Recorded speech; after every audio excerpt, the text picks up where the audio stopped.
오늘은 성령 강림 주일로 하나님께 지키며 예배를 드리고 있습니다.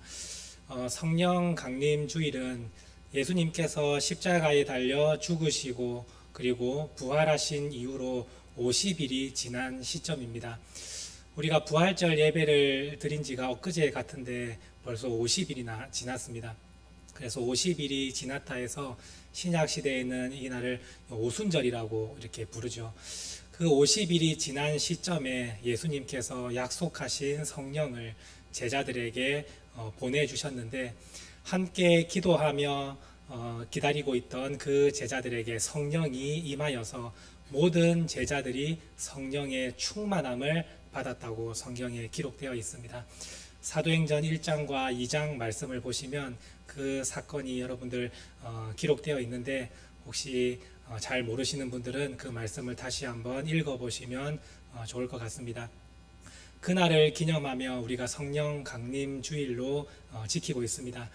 특별히 오늘은 우리 성령님에 대해서 한번 자세하게 말씀을 나눠보고자 합니다.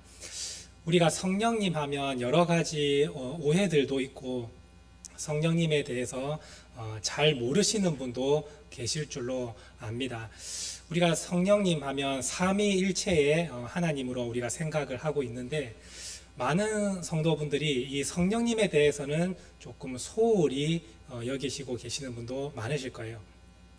내가 하나님도 잘 믿고 하나님도 잘 알고 예수님도 잘 믿는데 성령님은 대체 어떤 분이신가? 성령님이 우리의 신앙생활 가운데 꼭 필요한 분인가? 이러한 생각도 가지시는 분도 계실 것입니다. 이러한 오해들이 오늘 이 성령 강림 주일에 완전히 풀릴 수 있게 되기를 원합니다.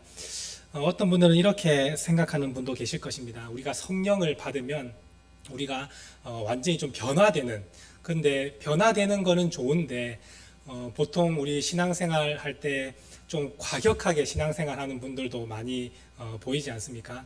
그런 분들이 성령의 충만함을 받은 분이라고 우리 생각하는 경우가 참으로 많습니다. 그래서 우리가 생각할 때 나는 성령을 그렇게 많이 안 받아도 될 것 같다, 그냥 조용히 신앙생활 하고 싶다, 이렇게 생각하는 분도 계실 겁니다. 그래서 내가 성령을 막 충만하게 받으면 막 앞에 나와서 막 난리가 나고 막 이렇게 될 거라고 생각을 하는데, 성령님은 우리를 인격적으로 만나 주십니다. 조용한 사람에게는 조용히 다가오셔서 성령의 역사를 가르쳐 주시고, 또 활발하고 또 나서는 그러한 분들에게는 또 강력한 그런 성령으로 나타나셔서 우리를 이끌어 주십니다. 그래서 막 조용하고 나는 좀 내성적인데 막 성령을 받으면 막 외향적으로 바뀌고 앞에 나와서 뭔가 해야 될 것 같고, 그렇게 생각을 하신다면 그런 걱정은 안 하셔도 됩니다. 우리 성령님은 여러분들을 있는 그대로 인격적으로 만나 주시고, 조용한 분들은 조용한 가운데 그 내면을 강력하게 바꿔주시지, 우리의 성향을 바꾸셔서 막 다르게 사용하거나 그러시는 분은 아니시다라는 것을 여러분들이 기억을 해주시면 좋겠습니다. 그리고 또 한 가지, 여러분들이 생각할 때 성령님이 과연 우리의 신앙 가운데 진짜 꼭 필요한 분이신가? 나 하나님 잘 믿고 예수님도 잘 믿으면 이미 구원은 확정되었는데 성령님을 우리가 왜 의지해야 되는가? 하나님 예수님만 잘 믿으면 되지, 이렇게 생각하는 분도 계실 것입니다. 이러한 분들에게 꼭 말씀을 해드리고 싶은 것은 성령의 그러한 간절함을 구하지 않고 성령님의 은혜를 사모하지 않은 분들에게 반드시 일어나는 현상 중에 하나가 신앙의 기복이라 생각할 수 있을 것입니다. 이런 분들 계시죠. 어떨 때는 막 예배 드릴 때도 은혜가 넘치고 막 주님과 함께 하는 것이 너무나 기뻐서 내 모든 것을 드릴 수 있고 생명도 드릴 수 있다, 이렇게 믿음의 고백을 드릴 때가 있는데, 어떨 때 시간이 지나서는 하나님께 예배 드리는 것이 기쁘지도 않고 내 손에 있는 주머니에 100원도 하나님께 드리기를 아까워하는 그러한 신앙으로 완전히 떨어질 때가 있잖아요. 신앙의 기복이 생기는 분이 계시다면 그분한테 성령님에 대해서 얼마나 알고 계십니까? 성령님의 은혜를 사모하십니까? 라고 묻는다면 아마 대부분 모른다고 아마 말씀하실 겁니다. 우리가 오늘 아까 183장을 찬양할 때도 우리가 빈들의 많은 풀같이 우리 영혼이 시들었다 이렇게 표현을 하지 않습니까? 그래서 성령님께서 우리와 함께 하시고 우리에게 날마다 은혜를 베풀어 주시면 그러한 신앙의 기복이 사라지는 것입니다. 여러분들의 신앙의 기복이 내 가운데 있다. 내가 신앙생활하면서 어떨 때는 너무 좋았다가 어떨 때는 막 예수님을 믿는 게 무슨 의미가 있나 싶을 정도로 확 떨어지는 이러한 신앙생활을 하고 계시다면 성령님의 은혜를 구하십시오. 성령님 나를 도와주셔서 그 마음 가운데 충만하게 채워주십시오라는 여러분들의 간절한 기도가 있다면 여러분들은 더 이상 신앙의 기복을 경험하지 않으실 것입니다. 항상 꾸준히 충만하게 신앙생활 할 수 있는 성도님들이 되실 것입니다. 그래서 성령님이 얼마나 중요하신 분이고 우리 신앙생활에 꼭 필요하신 분임을 여러분들이 느낄 수 있게 될 것입니다. 예수님도 말씀하셨지 않습니까? 내가 너희에게 성령을 보내줄 터인데 너희가 예루살렘에 돌아가서 성령을 받기까지 기다리라 이렇게 말씀을 하셨습니다. 만약 성령님이 있어도 그만 없어도 그만인 분이셨다면 예수님께서는 지금 당장 이제 세상으로 나가서 복음을 전하라 이렇게 말씀하셨겠죠. 그런데 우리의 신앙생활에 너무나 필요하고 성령님이 계시지 않으면 안 되기 때문에 예수님은 성령을 받을 때까지 기다리라 이렇게 말씀을 하신 것입니다. 우리 가운데 영적으로 떨어지는 일이 없고 어떠한 상황 가운데에서도 충만하게 주님의 말씀을 붙들고 살아갈 수 있게 되는 것은 성령의 역사이시고 또한 우리가 세상 가운데 승리할 수 있도록 능력을 부어주시는 분도 성령님이시라는 것을 여러분들이 기억하시고 오늘 이 예배를 통해서 성령님을 깊이 사모하고 성령의 은혜를 간절히 구하는 신앙생활하는 우리 성도님들이 될 수 있기를 간절히 바랍니다. 성령님은 우리에게 말씀을 가르쳐 주시고 죄도 깨닫게 하시고 능력도 주시고 우리에게 힘과 용기도 주시는 분이십니다. 그 중에서 오늘 이 말씀을 한번 깊이 있게 살펴보기를 원합니다. 성령님께서 우리에게 하시는 일은 너무나도 많은데 그 중에서 죄와 의와 심판에 대해서 성령님께서 바로잡아 주시고 가르쳐 주시고 책망해 주신다는 그 말씀을 오늘 함께 나누어 볼 수 있기를 원합니다. 자, 먼저 죄에 대해서 함께 살펴보도록 하겠습니다. 우리가 세상 사람들에게 당신은 죄인입니까? 라고 물어보면 그 사람들은 대부분 자기가 죄인이 아니라고 이야기를 합니다. 왜냐하면 죄라는 개념은 법에서 어긋난 것, 법을 어겼을 때에 그것을 죄라고 사람들은 생각하기 때문입니다.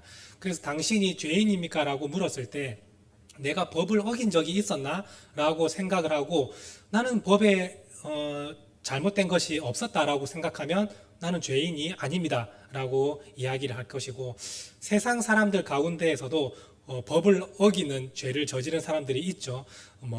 강도나 그리고 폭행이나 여러 가지 죄를 저지른 사람들이 있지 않습니까? 그래서 전과를 가진 사람들이 있는데 그 사람들에게 당신은 죄인입니까? 라고 물어보면 죄인입니다. 이렇게 이야기도 할 것입니다. 오늘 우리 믿음의 사람들에게 여러분들이 죄인이냐고 물어본다면 아마 여러분들은 죄인이라고 대답하실 것입니다. 세상 사람들이 생각하는 그 법을 어겼던 그 죄가 아니라 우리 믿음의 사람들은 죄에 대해서 법은 어기지 않았지만 내 마음 가운데 거짓말도 했고 남을 미워했고 하나님 보시기에 좋지 않은 그러한 행동들을 했다면 그것을 죄로 생각하고 제가 죄인입니다 이렇게 고백하시지 않습니까? 근데 성령님께서는 죄를 뭐라고 말씀하십니까? 성령님께서 죄에 대해서 책망을 하신다고 말씀하시는데 이 책망이라는 단어는 여러 가지 의미가 있습니다. 가르쳐 주시다, 깨닫게 하시다, 그리고 꾸짖으시다 이러한 말씀들이 있는데 오늘 우리가 잘 몰랐을 때는 그것을 가르쳐 주시고 바로잡아 주시고 우리가 알고 있는데도 제대로 하지 못하면 책망하시고 이제 꾸짖는 분이 성령님이신데 죄에 대해서 뭐라고 말씀하시는지 오늘 말씀 9절 말씀을 한번 보시길 바랍니다. 9절 말씀 함께 읽겠습니다. 죄에 대하여라 함은 그들이 나를 믿지 아니하며. 성령님께서 죄에 대해서 가르쳐 주실 때 뭐라고 가르쳐 주신다고 말씀합니까? 죄라는 것은 법을 어긴 것이 죄가 아니고 하나님의 말씀을 듣지 않은 것, 더 나아가서는 예수님을 믿지 않은 것이 죄다라고 성령님께서 가르쳐 주신다고 말씀하십니다. 우리가 생각을 할 때 예수님을 믿지 않은 것이 뭐가 그렇게 큰 죄냐라고 생각할 수도 있겠지만, 하나님께서 우리에게 구원의 방법을 제시해 주시고 구원의 길을 열어 주셨는데 그것은 예수님을 믿는 것 아니겠습니까? 그런데 그것을 믿지 않는, 하나님의 말씀을 듣지 않은 것이 가장 큰 죄라고 성령님은 가르쳐 주신다는 것입니다. 우리가 창세기 말씀을 보면 죄에 대해서 시작을 알리고 있는데, 죄의 시작을 뭐라고 말씀하고 있습니까? 아담과 하와가 하나님께서 명령하신 그 선악과를 따먹은 그것이 죄의 시작이었고, 그 죄로 인해서 아담과 하와는 죽임을 이제 당하게 되고 에덴 동산에서 쫓겨나게 되지 않았습니까? 아니, 그 열매 좀 따먹을 수도 있지, 그거에 뭐라고 하나님은 그렇게 진노하시나라고 생각을 하신다면, 하나님의 말씀을 듣지 않은 것이 얼마나 큰 죄인지를 성령님께서 우리에게 가르쳐 주신다는 것이죠. 그래서 세상 사람들은 하나님의 사랑에 대해서 의심할 때가 참으로 많습니다. 아니, 이 세상 살면서 거짓말 할 수도 있고 죄도 지을 수 있지, 근데 그 죄를 지었다고 해서 우리 인간을 영원한 지옥의 형벌을 당하게 하시는 것이 그게 진짜 사랑이냐, 그분이 진짜 사랑의 하나님이시냐라고 사람들은 의심할 때가 있죠. 그런데 성령님은 말씀하십니다. 하나님의 말씀을 듣지 않은 죄가 너무나 큰 것이지, 거짓말하고 죄 짓는 그것을 하나님이 말씀하시는 것이 아니다라고 성령님은 깨닫게 해주시는 것입니다. 하나님의 말씀이 얼마나 중요한 말씀이길래 아담과 하와가 그 말씀을 듣지 않았을 때에 에덴 동산에서 쫓겨났겠습니까? 그리고 그 아담과 하와가 사실은 원래 영원히 사는 존재였는데 이제 죽임을 당하는 존재가 되었겠습니까? 하나님의 말씀을 어기는 것이 그만큼 큰 죄라는 것을 성경은 말씀하고 있고, 또한 성령님께서도 우리에게 가르쳐 주고 계시다라는 것입니다. 그러므로 세상 사람들이 죄에 대해서 말을 할 때 성령님은 책망하십니다. 너희가 가장 큰 죄는 예수님을 믿지 않은 것이 가장 큰 죄다. 하나님께서 구원의 길을 열어주셨는데도 그 하나님의 말씀을 듣지 않은 죄가 제일 큰 죄이기 때문에 하나님 앞에서 영원한 심판을 받을 수밖에 없다라고 성령님께서 가르쳐 주신다는 것입니다. 그래서 예수님을 믿는 자에게는 영생이 있고 예수님을 믿지 않는 자에게는 하나님의 저주의 진노가 임한다, 이렇게 성경은 말씀하고 있지 않습니까? 오늘 우리가 죄에 대해서 생각할 때 여러분들이 오늘도 거짓말했고 지난 한 주간의 삶 가운데 내가 죄악된 행동을 했던 그것을 여러분들이 회개하고 계실 텐데, 사실 진짜 큰 죄는 그 행위를 한 뿌리 깊은 곳으로 들어가 본다면 하나님의 말씀을 따르지 못했다는 것이 가장 큰 죄라는 것입니다. 성령님은 우리에게 죄를 지적하실 때 너 거짓말했지, 너 거짓말 빨리 회개해, 이렇게 말씀하시는 것이 아니라 너 왜 하나님의 말씀을 듣지 않았니? 너 하나님의 말씀대로 왜 살지 않니? 말씀에 대해서 우리를 가르쳐주고 계시는 걸 여러분들이 느낄 수 있게 될 것입니다. 예수님께서 이 세상에 오셔서 죄인들을 어떻게 만나주시고 그 죄인들의 죄를 어떻게 용서해 주셨는지를 한번 보시기 바랍니다. 예수님께서 죄인들을 만날 때마다 너는 이 죄가 있지, 너 이 죄를 회개해라, 이거 죄 잘못됐으니까 고쳐라, 또 너는 이 죄가 있지, 너 이거 고쳐라, 예수님이 이렇게 말씀하셨습니까? 그렇지 않습니다. 주님 안으로 부르시고 주님의 말씀을 가르쳐 주시고 주님께서 그 죄인들과 더욱더 가까이 해주셨습니다. 그랬더니 죄인들이 자신의 죄를 깨닫고 온전히 하나님 꼴에 회복되어서 변화되어 하나님을 만나는 일이 나타났지 않습니까? 삭개오가 죄인이었을 때 예수님께서 삭개오한테 너 왜 남의 재산을 갈취했니? 너 그 욕심은 그만 버려라, 이렇게 말씀하셨습니까?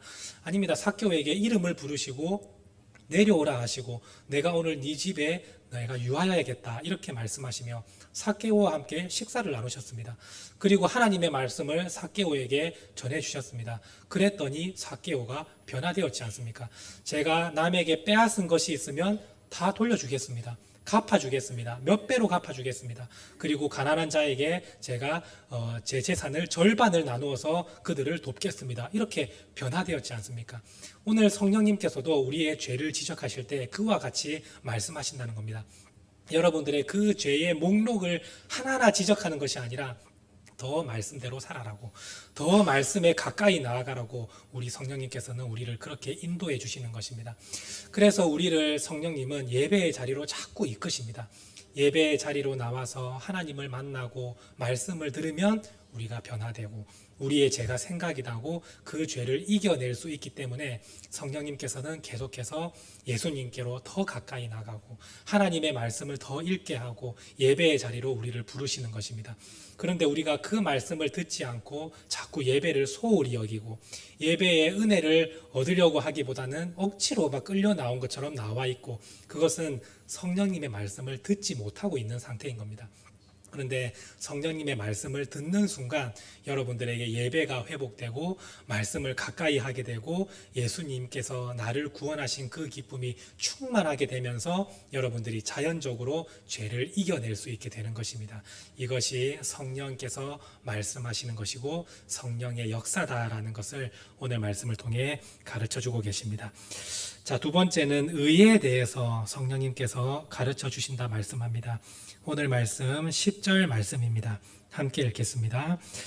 의에 대하여라 함은 내가 아버지께로 가니 너희가 다시 나를 보지 못하며.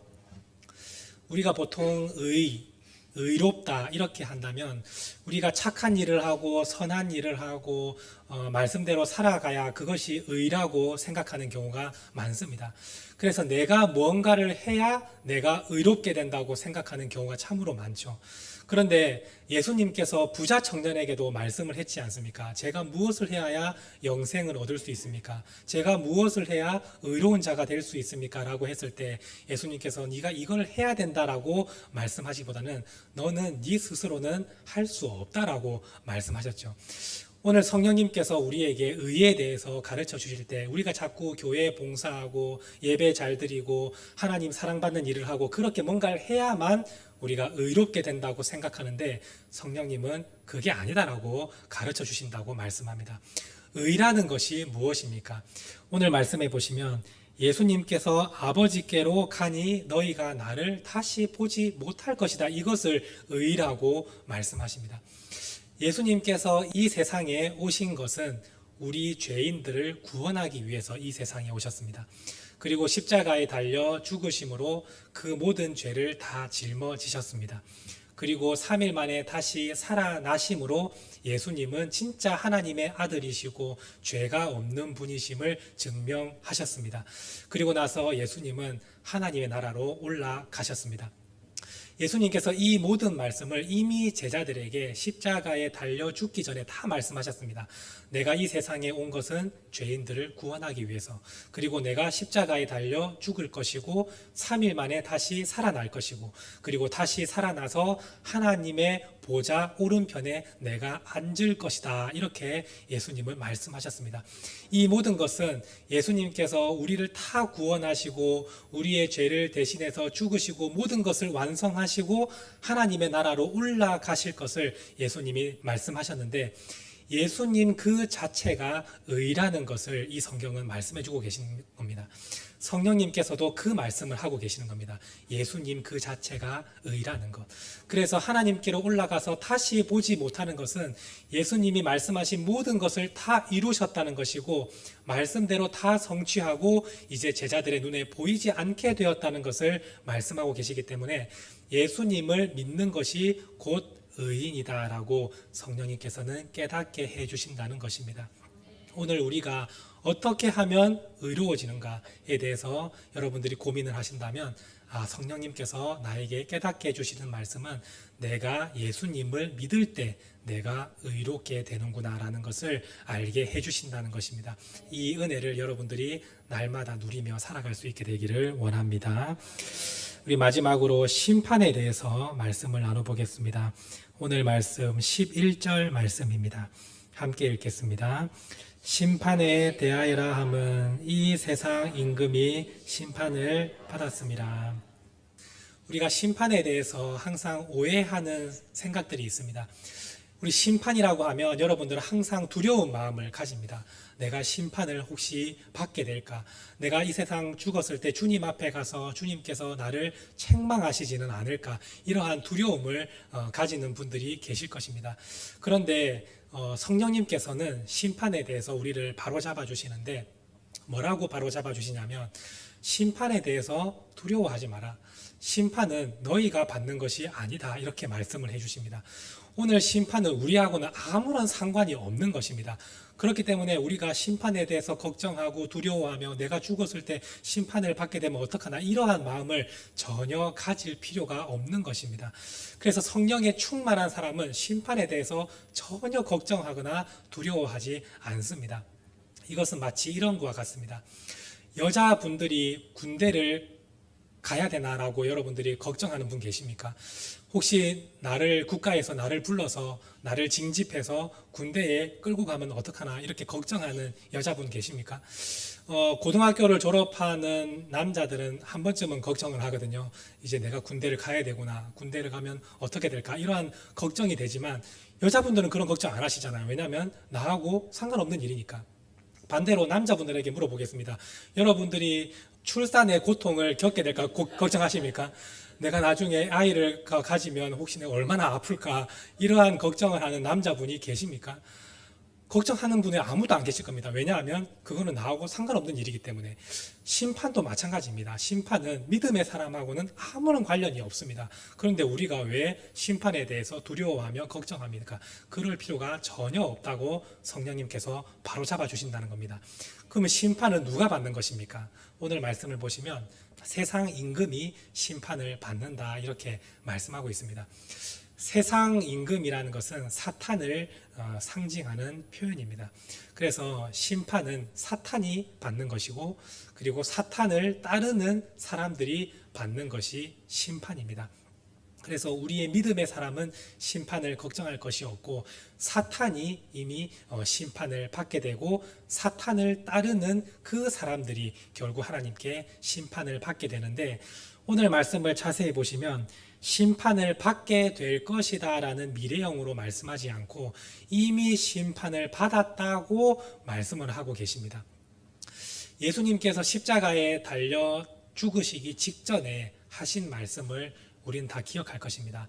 다 이루었다라고 예수님이 말씀하셨습니다. 여기서 다 이루었다라는 말씀은 두 가지 의미를 포함하는 것입니다. 첫 번째는 죄인들을 구원하는 일을 내가 다 이루었다라는 말씀이고 두 번째는 이 사탄을 내가 심판을 이루었다라는 뜻입니다. 예수님께서 십자가에 달려 죽으시는 그 순간 사탄은 심판을 이미 받았습니다. 그래서 이미 사탄은 심판을 받았기 때문에 하나님으로부터 형벌을 받는 존재로 확정이 된 존재들입니다. 예수님이 십자가에 달려 죽으실 때 이미 그 심판이 끝났기 때문입니다. 그래서 우리가 사탄에 대해서 그리고 사탄을 추종하는 귀신과 악한 영들에 대해서 두려워하거나 겁낼 필요가 없는 것은 이미 예수님이 십자가에 달려 죽으실 때 그 악한 영들에 대한 심판이 끝나버렸기 때문입니다. 그러한 자들을 우리가 왜 두려워하겠습니까? 그래서 성령에 충만한 사람들은 그 사탄과 악한 영들, 귀신들을 전혀 두려워하지 않는 것입니다. 오히려 그 사탄들을 책망하고 지적하고 주님의 이름으로 쫓아내는 그러한 일들이 성령의 사람들에게 나타나는 것이지 심판을 받은 사탄을 우리가 막 두려워하고 떠는 그러한 일은 결코 일어나지 않는 것입니다. 혹시 여러분들이 아직도 악한 영들의 존재, 귀신에 대한 존재, 그리고 사탄이 여러분들을 해하려고 할 때 여러분들이 혹시 두려워하는 마음이 계시다면 성령님을 한번 의지해 보십시오. 성령님께서 여러분들에게 뭐라고 말씀하시는지 거기에 귀를 기울여 보십시오. 성령님은 이렇게 말씀하실 것입니다. 그들은 이미 심판을 받았다. 그들을 두려워할 필요가 전혀 없다. 이렇게 말씀을 하실 것입니다. 사탄은 지금도 많은 사람들을 꼬드겨서 여러분들이 신앙생활 하는데 믿음을 흔들고 괴롭게 하며 어려운 일들을 만들어냅니다. 그러나 여러분들 두려워하지 마십시오. 그들은 이미 주님께서 심판을 하셨고 심판을 받은 존재들입니다. 성령께서 우리와 함께 계시면 이 마음을 우리에게 부어주시고 능력을 주셔서 그 모든 것들을 이겨내게 하시고 세상 가운데 승리할 수 있도록 도와주십니다.